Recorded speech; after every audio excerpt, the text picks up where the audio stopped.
Education 2.0. If most people worked in this environment, then it made sense that we teach them in this one. In order for students to be successful in the industrial age, they needed to learn how to master repetitive tasks and how to do solitary work in a group setting. They needed to learn how to work in allotted segments of time and how to follow instructions from a manager who valued the quantity of work produced. It was an efficient model that perfectly met the needs of society. Everyone was expected to learn in the same place, at the same time, at the same rate, and in the same way.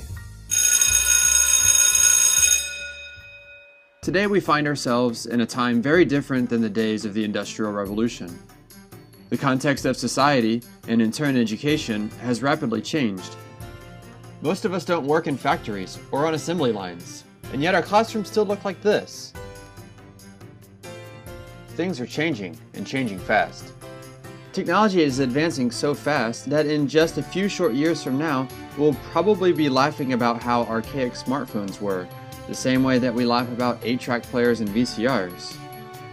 There is little about our world that resembles the world of Education 2.0, and as great as technological advances are, it may not be enough to put a laptop or tablet in front of every student and continue to teach them as if we were preparing them for an assembly line.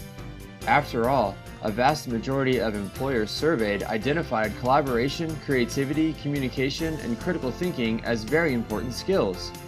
Unfortunately, only about 1/4 of job seekers were rated as excellent in the skills employers believe are most important. Perhaps it's time we ask ourselves if Education 2.0 still prepares young people to be happy, healthy, productive members of society. The context of our society is rapidly changing, but the purpose of education remains the same as it's always been. Today, our job is to educate young people to be successful in the 21st century, because it may not be too long from now that your morning commute looks more like this.